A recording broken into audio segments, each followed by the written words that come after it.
நமக்கு ஒரு சில நன்மைகள் நடக்கலன்றதுக்காக அவரு நன்மை செய்யாதவர்னு ஆயிடார், செய்வார். அதுக்கு ஒரு நேரம் வச்சிருப்பார், அதுக்கு ஒரு திட்டம் வச்சிருப்பார், அதுக்கு ஒரு காலம் வச்சிருப்பார், அதுக்கு ஒரு நோக்கம் வச்சிருப்பார்.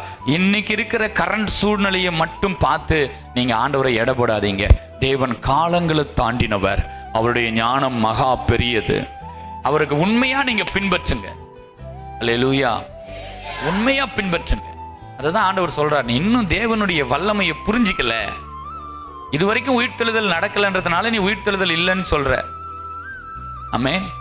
இன்னைக்கு வரைக்கும் உயிர்த்தெழுதல் நடக்கல. இயேசு கிறிஸ்துவினுடைய ஒரே உயிர்த்தெழுதல் தான் நடந்துச்சு. அதை சதுசேயர்கள் கிட்ட அவர் காண்பிக்கல. ஆமென்.